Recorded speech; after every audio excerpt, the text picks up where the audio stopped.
누가복음 13장 18절부터 30절까지 말씀 우리 같이 봉독합니다. 시작. 그러므로 계속해서 이르시되 하나님의 나라가 무엇과 같을까? 내가 무엇으로 비교할까? 마치 사람이 자기 채소밭에 갖다 심은 겨자씨 한 알 같으니 자라 나무가 되어 공중의 새들이 그 가지에 깃들었느니라. 또 이르시되 내가 하나님 나라를 무엇으로 비교할까?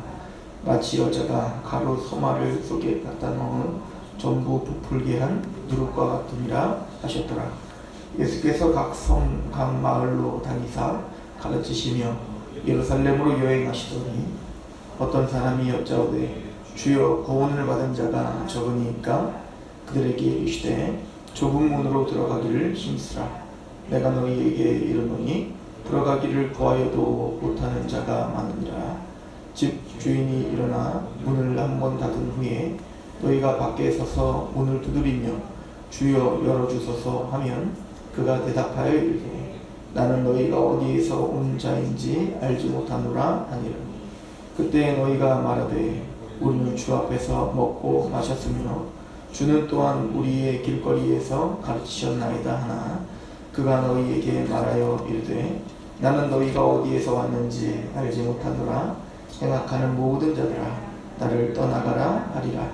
너희가 아브라함과 이삭과 야곱과 모든 선지자는 하나님 나라에 있고 오직 너희는 밖에 쫓겨난 것을 볼 때에 거기서 슬피 울며 이를 갈리라. 사람들이 동서남북으로부터 와서 하나님의 나라 잔치에 참여하리니 보라 나중된 자로서 먼저 될 자도 있고 먼저 된 자로서 나중될 자도 있느니라 하시더라. 아멘.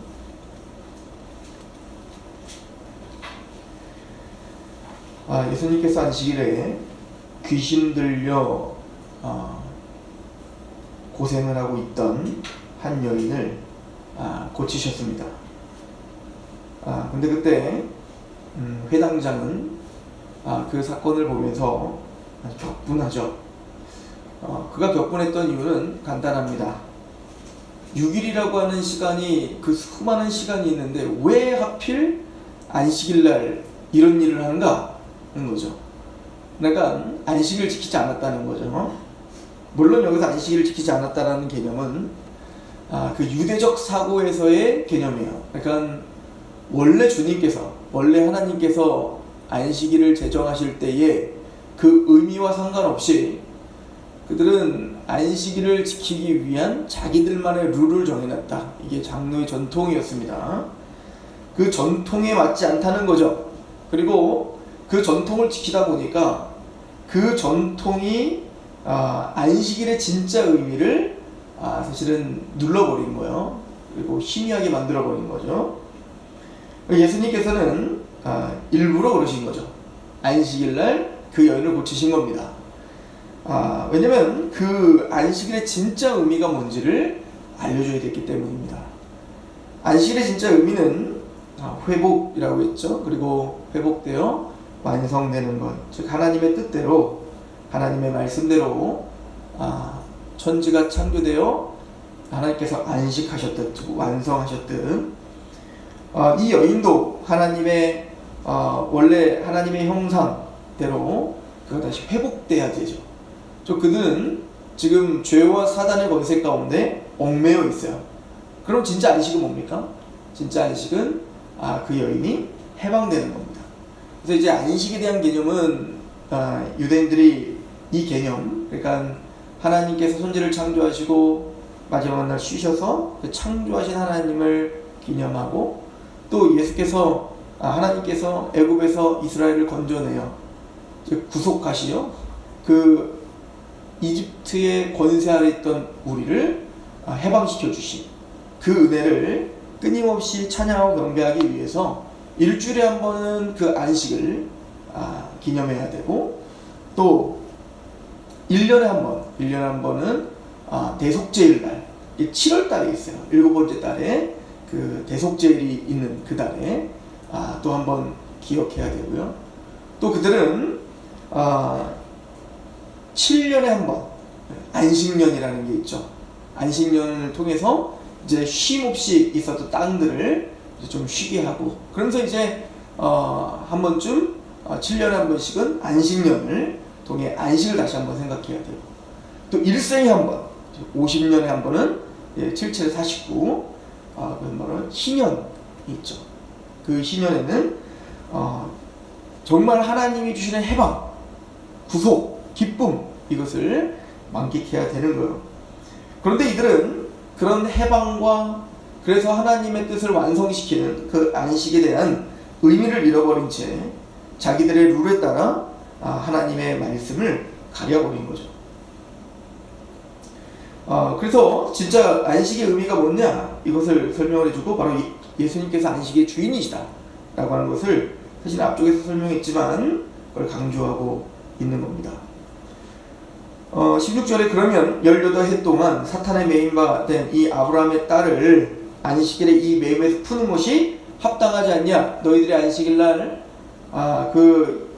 너희의 가축들을 풀어주고 가서 먹이게 하는 것, 합당하다. 하물며 이 여인이 18년 동안 사단에 의하여 얽매임을 당하고 병에 의하여 고침받지 못하고 있는 그 여인이, 그 고생과 고통하고 있는 그 여인이 하나님의 은총과 은혜로 해방되고, 그래서 하나님을 찬양하고, 하나님이 나를 창조하시되 창조하신 원래 모습대로 하나님이 나를 회복시켜 이렇게 내가 힘있게 살 수 있게 하신 것, 그것을 경배하는 게 마땅하지 않냐. 이게 안식일이다. 이게 안식의 의미다 라고 하는 걸 이야기해주고 있죠. 그래서 사실은 1차적으로는 누구를 지금 비판하고 있는 겁니까? 그 회당장을 비롯하여 유대주의를 지금 비판하고 있는 거예요. 그리고는 이제 오늘 말씀에 그러므로 연결되어 있다는 걸 볼 수 있죠. 그러니까 예수께서 이르시되 하나님의 나라가 무엇과 같을까? 내가 무엇으로 비교할까? 이제부터 하나님의 나라에 대한 이야기를 하고 있습니다. 즉 이 여인이 그 죄와 사단의 권세에서 벗어나, 그 병에서 벗어나 그렇게 해방되고 참된 안식을 누리게 되는 것, 이게 바로 하나님의 나라다 라고 하는 걸 보여주는 겁니다. 그래서 이거를 이미 앞쪽에서 다 설명했던 거 아닙니까? 예수님께서 성령으로 귀신을 내어 쫓으시는 사건들을 통해서 바알세불이 귀신을 내쫓는다 라고 말할 때 성령이 귀신을 내어쫓는 거라면, 내가 만약 성령이 귀신을 내어쫓는 거라면 하나님의 나라가 이미 임하였느니라. 바로 이것이 하나님의 나라가 임하는 거다라고 하는 겁니다. 즉 하나님의 은혜가 예수님께서 십자가에 죽으시고 부활하시고 성령님을 통하여 거듭나게 하시고, 그래서 그들이 자신의 죄를 깨닫고, 그래서 예수 그리스도가 길이요 진리요 생명임을 알고, 그래서 죄와 사단의 권세에서 벗어나고, 그래서 그 감사와 감격으로 하나님께 예배하고, 그럴 때 이미 그들의 마음에 하나님 나라가 임했다 하는 거예요. 하나님의 나라는 먹는 것과 마시는 것에 있는 게 아니라 의와 평강과 희락이라는 거 아니겠습니까? 즉 예수님을 알면 의롭다함을 받고, 그래서 하나님과 화평함을 누리고, 그리고 세상이 줄 수 없는 그 하나님의 그 기업을 향해서 그 영광을 바라보며 즐거워하는 마음이 우리 안에 있는 것, 이것이 바로 하나님의 나라, 자유함, 즉 하나님 앞에 그 은혜를 감격하여 예배하는 자들, 이게 바로 하나님의 나라가 임한 거 아닌가? 그리고 그러므로 하나님의 나라가 무엇이라고 내가 비교할까? 이렇게 이어지고 있는 거예요. 마치 사람이 자기 채소밭에 갖다 심은 겨자씨 하나를 같으니 자라 나무가 되어 공중의 새들이 그 가지에 깃들였느니라. 공중에 나는 새들이 그 가지에 왜 깃들일까요? 안식입니다. 즉 하나님의 나라는 이런 것이다. 예수님은 이걸 위하러 오셨습니다. 그런데 지금 그 예수 그리스도를, 그 예수님이 하나님의 나라를 위하여 오셨는데 그 유대인들은 어떻게 하죠? 그 예수님을 조롱하고 마침내 그 예수님을 십자가에 못 박을 겁니다. 그 시작은 미미합니다. 사람들은 조롱합니다. 이제는 그 유대인들, 예수님을 믿는 사람들은 이제는 핍박을 당하게 될 것입니다. 그래서 앞에서 계속 그 얘기를 했던 거예요. 내가 불을 던지러 왔다라는 거죠. 그래서 예수를 믿는 그것 때문에 갈라지게 될 거라는 거죠. 아무것도 아닌 것 같습니다. 우리가 무슨 나라를 바꾸는 것도 아니고요. 우리가 뭐 대단한 어떤 일을 하는 것도 아닙니다. 단지 그 예수 그리스도께서 내 마음에 오신 겁니다. 그리고 내가 변화된 것뿐입니다.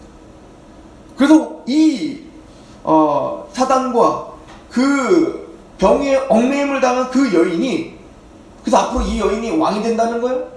이 여인이 무슨 대단한 철학자가 돼서 뭔가 엄청난 일을 한다는 겁니까? 아니에요. 그냥 우리 마음에 그 예수님이 들어왔다는 겁니다. 그 겨자씨와 같아요. 누구도 알아주지 않는 것입니다. 작습니다. 우리가 오늘 하는 일들이, 오늘 주님을 만난 우리가 대단한 일을 하는 게 아닙니다. 그냥 우리 오늘 하루 만나는 그 사람 앞에 소금과 빛된 삶을 하고 있을 뿐이며, 오늘 나를 해방시켜 주신, 죄와 사단의 것을 나를 해방시켜 주신 그 하나님을 찬양하며 오늘 그 일을 할 뿐입니다.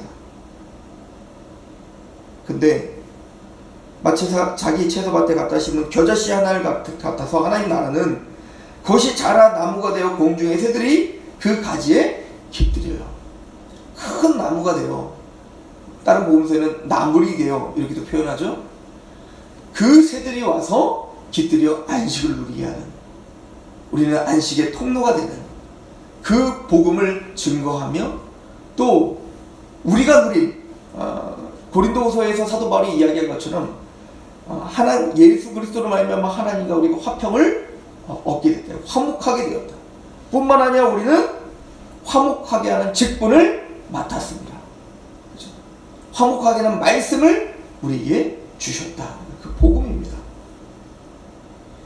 하나님의 나라는 유대인들이 그렇게 핍박하고 조롱하지만, 겨자씨 한 알처럼 시작하지만, 이것은 큰 나물이 되어 많은 새들이 와서 거기 깃들여 안식을 누리듯, 하나님의 나라는 이제는 유대를 넘어 땅끝까지 이르러 하나님의 복음이 편만하게 전파되는 그 놀라운 일들이 일어나게 될 것이다.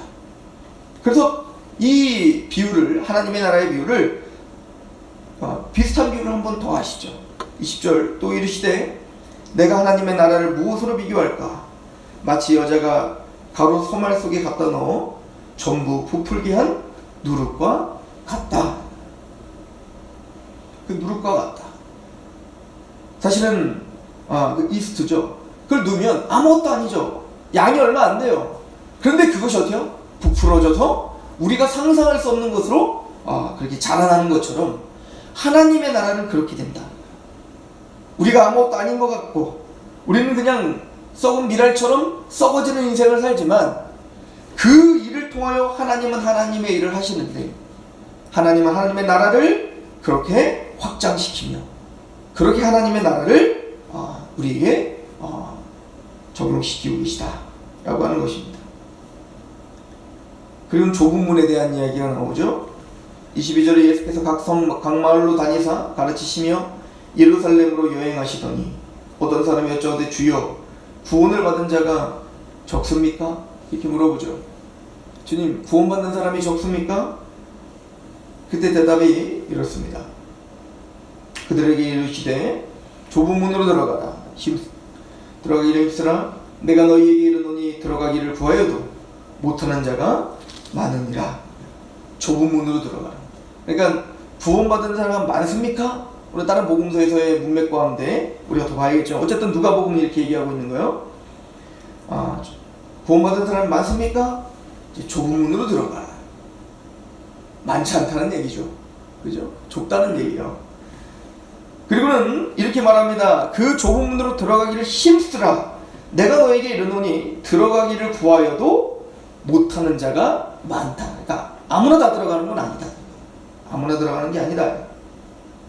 집주인이 일어나 문을 한 번 닫은 후에 너희가 밖에서 서서 문을 두드리며 주여 열어주소서 하면 그가 대답하여 이르되 나는 너희가 어디서 온 자인지 알지 못하노라 하리니 라고 말하죠. 그 집주인이 일어나 문을 한 번 닫으면, 그런데 그 문이 닫힐 때가 올 거랍니다. 오늘은 거기까지 우리가 볼 텐데, 그 문이 닫힐 때가 오는데 그때는 아무리 두드려도 열어지질 않죠. 너희들은 누구냐? 라고 할 거라는 거예요. 자, 지금 우리가 무슨 얘기를 하다가 지금 예수님이 계속 이런 이야기들을 이끌고 가고 계십니까? 예수님이 불을 던지러 왔다.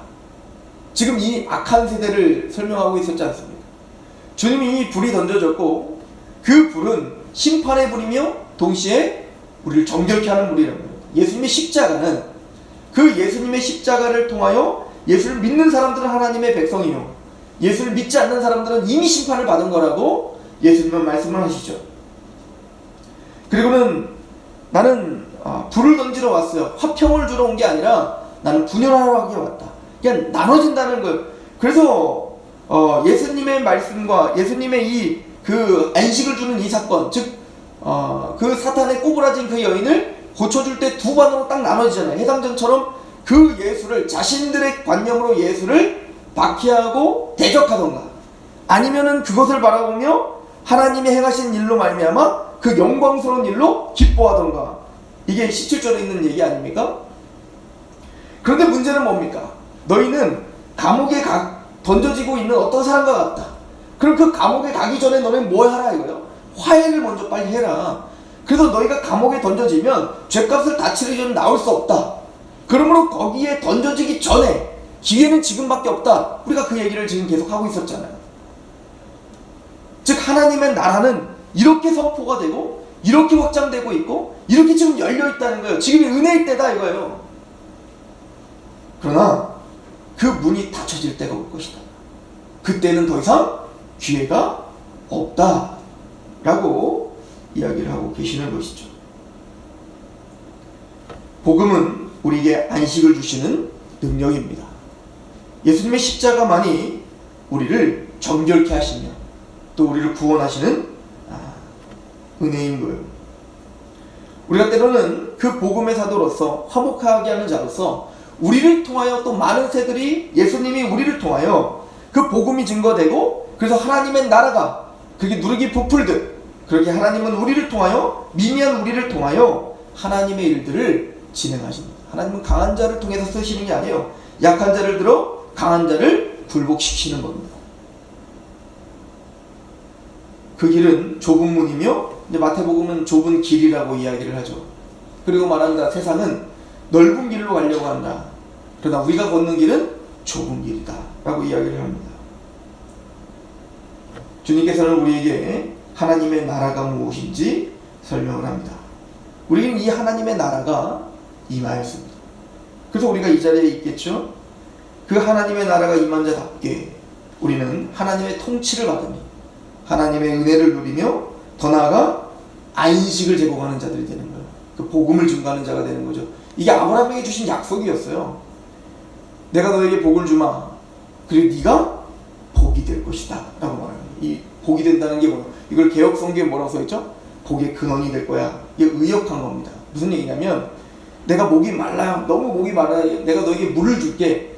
이게 복이죠. 우리에게 물을 줄게. 그런데 너는 내가 주는 물을 마실 뿐만 아니라 네가 우물이 될 거야. 이 얘기가 똑같은 거야. 내가 너에게 복을 줄 뿐만 아니라 네가 복이 되마. 즉 내가 너에게 영생을 줄 뿐만 아니라 너를 통하여 목말라 하는 자들이 그 영생을 목말라 하는 자들이 너에게 와서 물을 마시게 될 것이다. 즉 우리가 그 복음을 증거하며 그리스도의 편지요, 그리스도의 향기요, 또 그렇게 빛과 소금으로서의 하나님은 우리를 통하여 그 일들을 진행하시겠다 라고 말하는 것입니다. 오늘 하루의 삶이 작아 보일지라도 겨자씨와 같을지라도 하나님은 그 일들을 통하여 하나님의 놀라운 일들을 진행하고 계시고 또 오늘도 안식을 제공하고 계시는 거예요. 그 은혜와 그 사랑과 또 그 사명을 잊지 않고 오늘 하루 이 말씀이 우리를 주장하시길 축원합니다. 기도하겠습니다. 하나님 아버지 너무나 감사합니다. 겨자씨와 같고 또 하나의 누룩과 같이 아무것도 아닌 것 같고 작은 우리의 몸짓이지만 하나님은 우리를 통하여 그 십자가가 증거가 되며 그 약할 때 그 강한 자를 굴복시키듯 약한 사람을 통해 하나님의 나라를 확장하고 있는 줄 압니다. 유대를 넘어 땅끝까지 하나님의 복음이 전파되어 우리에게까지 하나님의 복음이 증거되었으며 하나님의 말씀은 하나도 변함없이 또 하나도 실패함이 없이 성취되고 있음을 보게 됩니다. 하나님의 나라가 임한 사람답게 그렇게 하나님의 나라를 누리며 그 십자가를 누릴 뿐 아니라 화목하게 하는 왕같은 제사장다운 그런 하나님 삶이 우리에게 있게 하옵소서. 오늘도 하나님께 우리를 위탁하며 예수 그리스도 이름으로 감사하며 기도하옵나이다. 아멘.